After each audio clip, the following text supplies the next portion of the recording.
نحمده ونصلي على رسوله الكريم اما بعد فاعوذ بالله من الشیطان الرجیم بسم اللہ الرحمن الرحیم الف لام میم ذلك الكتاب لا ریب فیہ ھدی للمتقین صدق اللہ العظیم۔ سب سے پہلے تو میں اسٹیج پر موجود معزز اہل علم کا شکریہ ادا کرتا ہوں، اور بالخصوص میرے سامنے موجود محققین کا، جو مجھ جیسے طالب علم کی طالب علمانہ گزارشات سننے کے لیے بیٹھے ہیں۔ میرا موضوع ہے اجتہادی جرت اور تقلیدی استقامت کے باہمی تعلقات۔ میں نے کچھ سلائیڈز بنائے ہیں، میں ساتھی سے گزارش کروں گا کہ وہ سلائیڈز چلا دیں یہاں پہ۔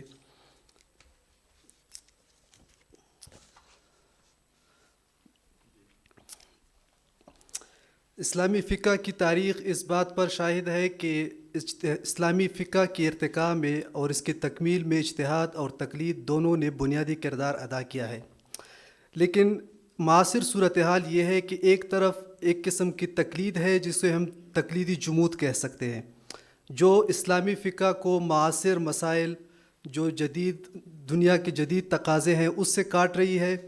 دوسری طرف اس کے بالکل مقابل جو افراد کا رویہ ہے وہ بے مہار یعنی آزادانہ اجتہاد ہے۔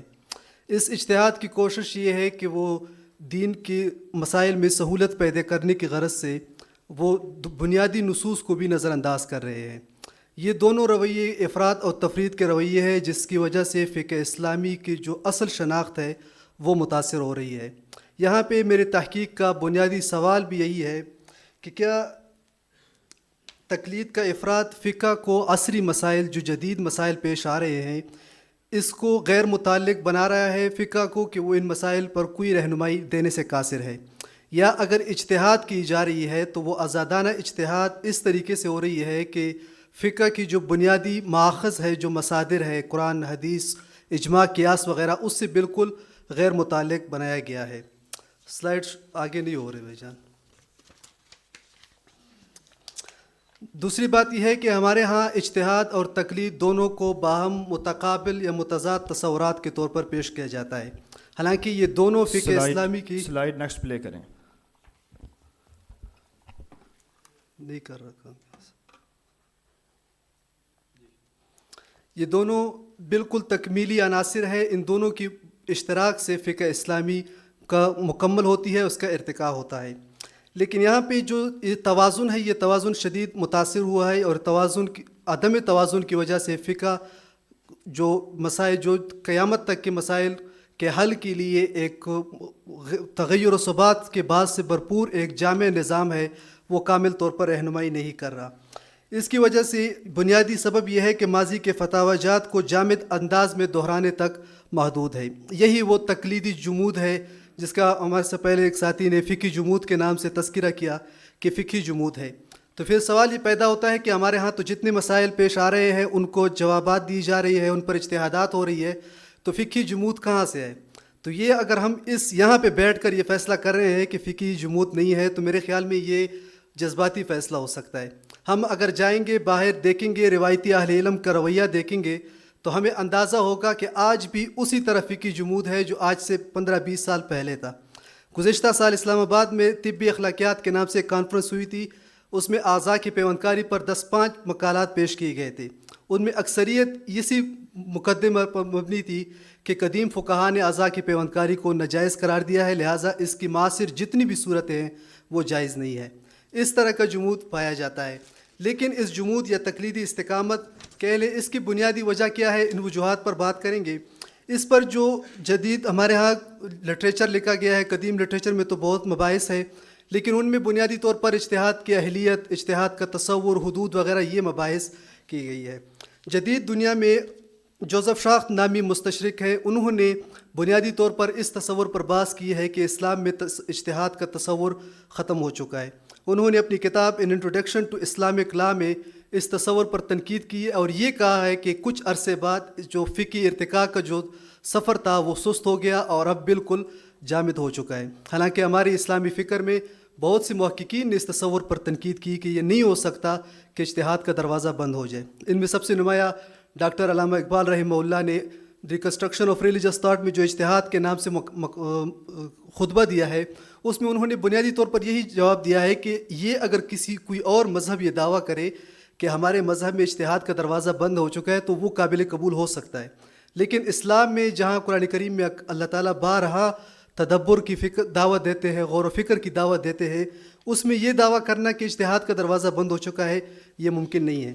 لیکن کیا وجہ ہے کہ پھر ہمارے ہاں اجتہادی جرت اور تقلیدی استقامت کا جو توازن ہے وہ دن بدن بگڑتا جا رہا ہے۔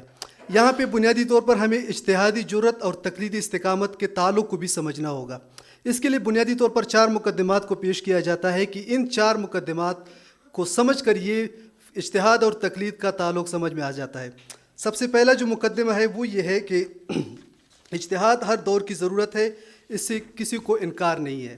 اگر آج ہم یہاں پہ بیٹھ کر اجتہاد اور تقلید پر بحث کر رہے ہیں تو ہم یہ سمجھتے ہیں کہ کچھ ایسے مسائل ہیں جو ہمارے قدیم ماخذ میں اس کا براہ راست حل موجود نہیں ہے۔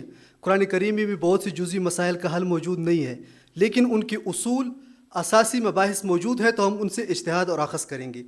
دوسری بات یہ ہے کہ تقلیدی استقامت کے جواز کے متعلق علماء نے یہ فیصلہ کیا ہے کہ عام لوگوں کے لیے تقلید ناگزیر ہے، اور یہی وہ چیز ہے جسے شاہ ولی اللہ رحمہ اللہ نے انسان اور حیوان کے مابین بنیادی فرق کے طور پر تسلیم کیا ہے کہ انسان کے جو بنیادی فرق ہے جانوروں سے، جس میں الرائے الکلی ہو گیا، حب الجمال والنفاسہ ہو گیا، اس میں تیسری چیز شاہ صاحب نے بیان فرمائی ہے کہ الاجتہاد والتقلید، کہ تمام لوگ ذہنی طور پر ایک سطح کے نہیں ہیں۔ کچھ لوگ ہیں جن میں ذہنی سطح اس قدر بلند ہے کہ وہ قرآن کریم سے، احادیث سے براہ راست احکام اخذ کر سکتے ہیں، لیکن اکثریت اس طرح نہیں ہے، تو عوام کے لیے تقلید ناگزیر ہے۔ لیکن تقلید اس طریقے سے ہونی چاہیے کہ وہ شعور اور علمی بصیرت کے ساتھ ہو۔ ایسا نہیں ہو سکتا کہ آپ اندھی تقلید کریں گے اور اس کے نتیجہ یہی ہوگا کہ آپ امام کے قول اور امام کے منہج میں فرق نہیں کر پائیں گے۔ دوسرا مقدمہ یہ ہے کہ فروعی مسائل جو تبدیل ہو رہے ہیں زمانے کے بدلاؤ کی وجہ سے، ان میں بنیادی طور پر شریعت جو وقتی طور پر رہنمائی فراہم کرتی ہے، جو نئی رہنمائی ہوتی ہے، وہی اجتہاد ہے، اس کی ضرورت ہمیشہ سے محسوس کی جاتی ہے۔ تیسرا جو مقدمہ ہے وہ یہ ہے کہ اصل تضاد جو اجتہاد کا آتا ہے وہ اندھی تقلید سے آتا ہے، مطلقاً تقلید سے، یا جو تقلید مطلوب ہے شریعت میں اس سے اجتہاد کا کبھی تضاد نہیں آیا۔ چوتھا جو بنیادی مقدمہ ہے وہ یہ ہے کہ ان دونوں کا محل، یعنی اجتہاد اور تقلید کا محل ہم طے کریں گے تو اب توازن نظر آئے گا۔ ہم اگر یہ فیصلہ کریں گے کہ اجتہاد ایک شرعی ضرورت ہے، فقہ کا بنیادی رکن ہے، لیکن اس کے لیے یہ شرائط ہے اور یہ افراد اس کے اہل ہے، اور اس طرح تقلید کے متعلق ہم یہ فیصلہ کریں گے کہ تقلید کا مقام یہ ہے، اگر اس سے بڑھ کر کوئی یہ فیصلہ کرے گا یا آگے جائے گا تو وہ تقلیدی جمود کا شکار ہوگا، جس سے فقہی توازن خراب ہوگا۔ بنیادی طور پر جو اس کے اسباب بیان کی جاتے ہیں تو سب سے پہلا سبب ہے نصوص کا جامد فہم۔ نص جامد نہیں ہو سکتی، نص ہر زمانے کے لیے ہے، متحرک ہے، مجتہد کا جو ذہن ہے، جو اس کا اخذ ہے، استنباط ہے، وہ اس نص کو متحرک رکھتا ہے۔ لیکن جب ہم نص سے جامد فہم، ایک ہی فہم لے کر اس پر اس طرح بیٹھ جاتے ہیں، اس طرح جمود کا شکار ہو جاتے ہیں کہ اس سے آگے پیچھے کچھ بھی تسلیم نہیں کرتے، تو اس سے یہ توازن خراب ہوتا ہے۔ دوسری چیز اصولی کمزوری، یعنی فقہ کی جو داخلی ساخت ہے اس کا انہدام۔ پہلے سیشن میں اصول فقہ پر بحث ہوئی، یہ وہ بنیادی چیز ہے کہ جس کے بغیر آپ فقہ کی تشکیل نو یا اس کے اجتہاد کسی چیز تک آپ نہیں پہنچ سکتے۔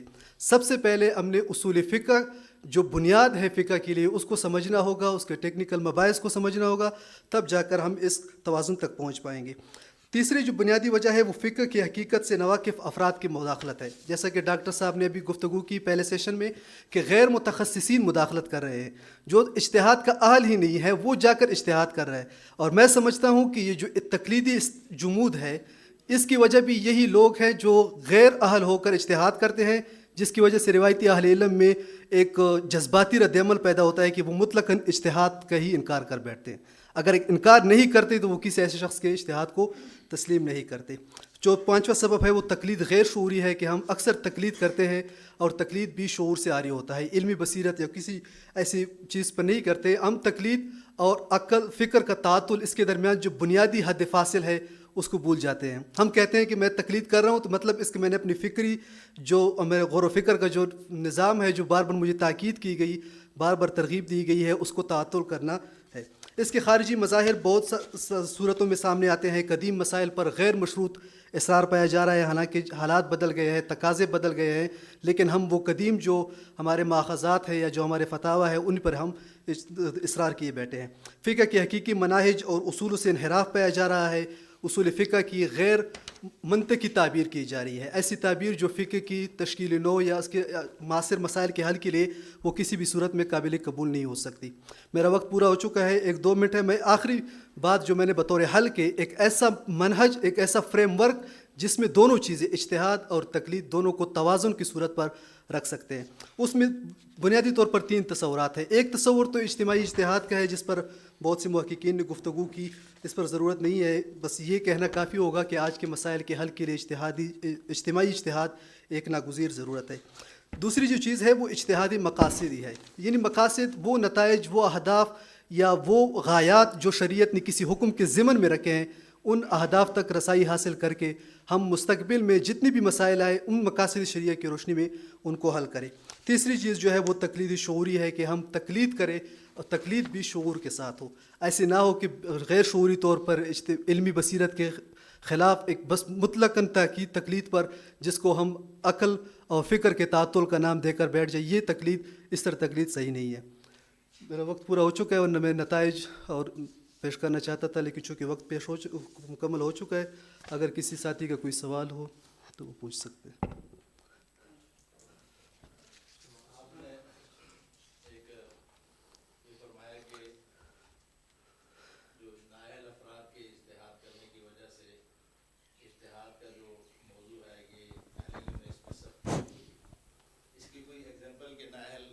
نے اجتہاد کیا؟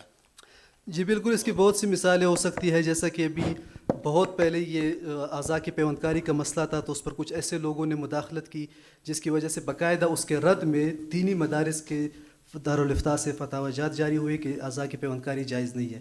میں خود ایک مدرسے کا نام نہیں لینا چاہتا, میں اس کا خود گواہ ہوں. اسی کانفرنس میں بھی, اسلام آباد کے علامہ اقبال یونیورسٹی کے کانفرنس میں بھی اس کا فتویٰ پیش ہوا تھا کہ اعضاء کی پیوندکاری جائز نہیں ہے, کیونکہ جو حدیث میں ایک مثال تھی وہ ایک خاص صورت میں تھی, نبی کریم صلی اللہ علیہ وسلم نے ایک خاص اجازت دی تھی, اس کے علاوہ اس کی گنجائش نہیں ہے. میرا سوال اس متعلق ہے کہ عام طور پہ جو یہ بات کہی جاتی ہے کہ اجتہاد کا دروازہ بند ہو گیا, اور آپ نے جوزف شاخٹ کی مثال دی, تو یہ بہت سارے مغالطوں پر مبنی ایک تصور ہے. بنیادی چیز یہ ہے کہ ہر مبلغ علمی اور ہر فکر کا ایک دور نشت اور تطور اور استقرار آتا ہے. جب ایک مبلغ علمی اپنے دور استقرار کو پہنچ جاتا ہے تو اس ٹائم اس کا مطلب یہ ہوتا ہے کہ اس کے اصولی ساخت میں ٹھہراؤ آ گیا ہے اور وہ اپنے کمال تک پہنچ چکے ہیں. وہ کمال تک پہنچنے کے بعد ان کے اصولوں میں مزید عروج یا مزید ترقی کی ضرورت باقی نہیں رہتی. لیکن جہاں تک فقہی یا اجتہاد کا دائرہ ہے, اجتہاد کا اصولی دائرہ جزیات سے متعلق ہے, وہ اصولوں سے متعلق تو ہے ہی نہیں.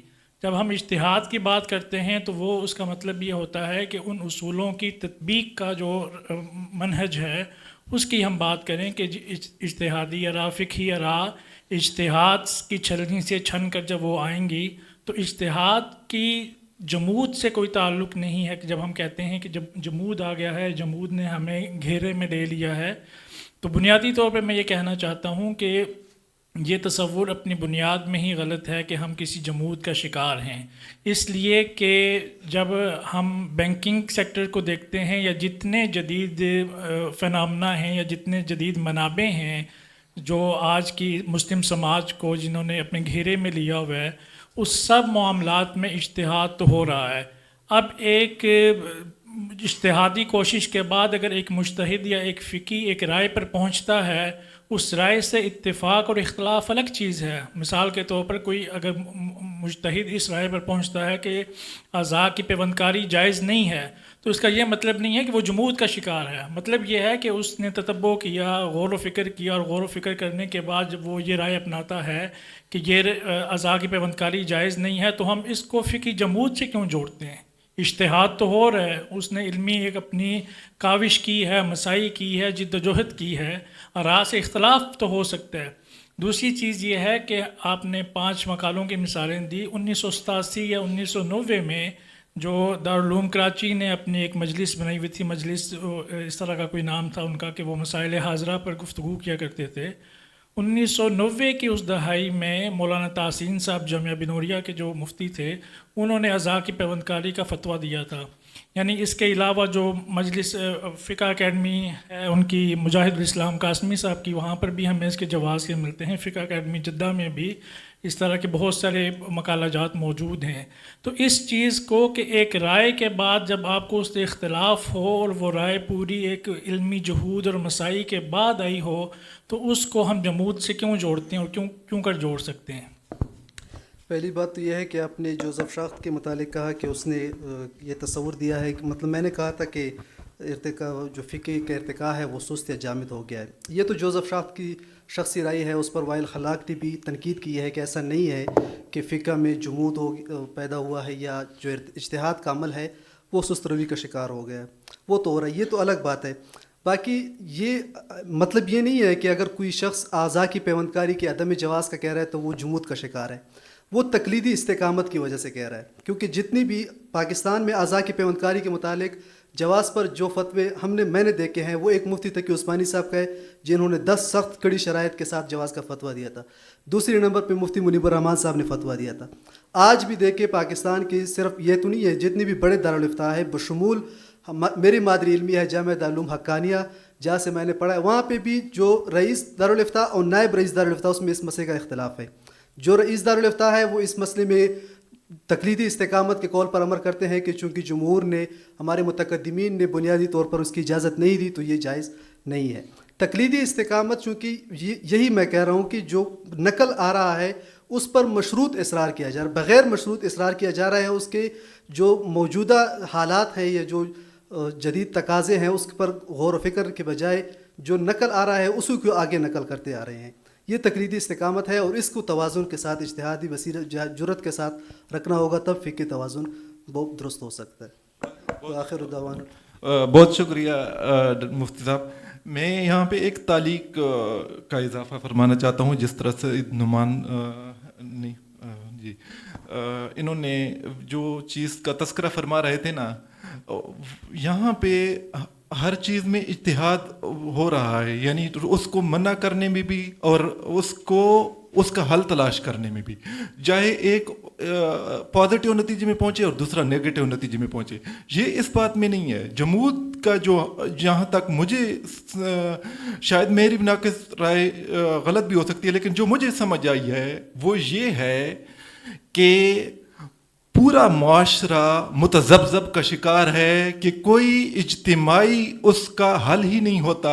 ایک اگر اس کو اپنی تحقیق کر کے اس کو جائز قرار دیتا ہے تو بجائے اس کے کہ ہم اس کی ایک ایسا پلیٹ فارم ہو کہ ہم اس میں بیٹھ کے اس کے جائز ناجائز کے دونوں کا تقابل کر کے ہم عوام کو اس متذبذب کنڈیشن سے کیفیت سے نکالیں، یہ نہ ہونے کی وجہ سے عوام میں یا عام معاشرے میں جمود پایا جاتا ہے. تو یہ میرا شاید اس میں غلط بھی ہو سکتا ہوں لیکن مجھے جہاں تک سمجھ آتی ہے وہ یہ جمود ہے. وہ بہت شکریہ. آپ سے سوال نہیں تھی، میرا تعلیق تھی. جزاکم اللہ. آخر دعوانا الحمدللہ.